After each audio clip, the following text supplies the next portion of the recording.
Speaker of the House of Representatives, His Excellency Right Honorable Femi Gbajabiamila. I'd like us to welcome him with a very resounding applause, please.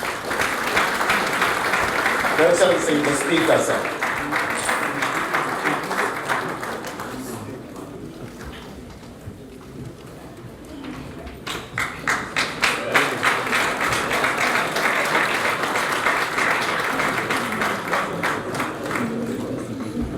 Ladies and gentlemen, mine is going to be very quick. I think there was a misnomer when mine was described as a keynote address. I was hearing that this morning for the first time. For me, I thought I was just going to come here, sit down, and listen to contributions from the other side. That's what I'm here for. I'm not here to give a keynote address. I was not aware of it. But I will still say one or two things just to kickstart before the Senate President comes to the podium. Basically, this is a 2020 budget. It speaks for itself. It speaks clearly for itself, in English, in black and white. So there's no address for me to give. It is what we're here to do is to basically present to the stakeholders the 10.3 trillion budget as presented from the presidency and the executive. For the stakeholders to look at this document, examine it, we're throwing it open to the public, examine it before the legislator exercises its full authority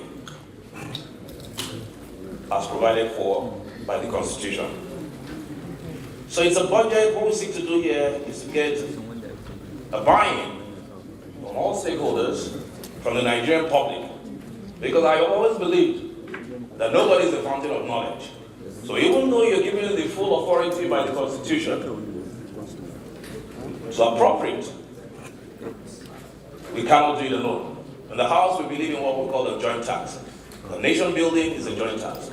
And this is the first exercise that we'll be doing, because the budget of any country represents the blueprint of its economy and the direction it's going to take. It's the basis upon which everything else is built. And for that reason, we thought it proper, between the Senate and the House, to hold this joint public hearing. For what is the aim and what are the objectives? We're seeking an outcome at the end of this exercise, an outcome that will reflect the true federal character of Nigeria. No lopsidedness. Everybody has a part of what, quote unquote, is called the national cake. Everybody has an input, north, south, east, west. We're all stakeholders. So we're here to listen. We're here to take in input, and then at the end of the day, we'll exercise our own constitutional authority and powers given to us. We seek, this is the first time, and I must commend the executive, probably the earliest that we've had the budget presented to the National Assembly in a long time. We've stressed on this, the Senate President and myself, when we came into office, and we're glad that the budget was presented early October. As a matter of fact, I know the executive, Mr. President, sought to present this budget towards the end of September, but for exigencies, they could not. But be that as it may, it has come very early at a very early stage, and it is now for us. And the reason why we did this was for us to actually come back, or go back, to the January-December budget cycle.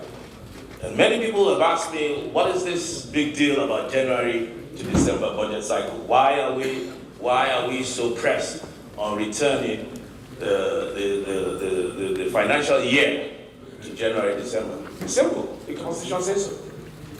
A lot of people are not aware of this.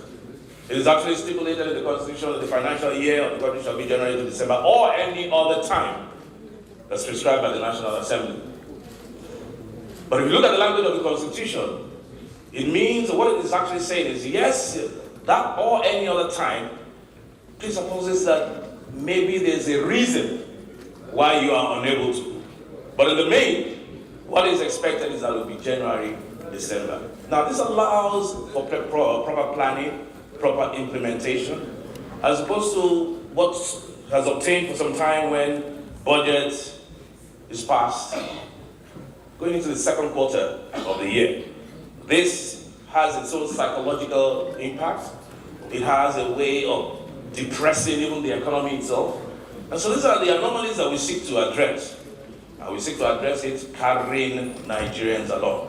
So, even though I did not have a keynote address, I believe I have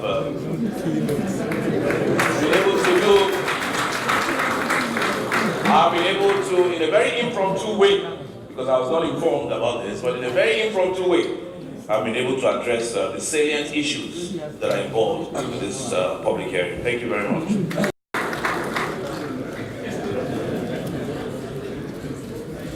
I think we can do better with that round of applause for the right honorable Speaker of the House of Representatives.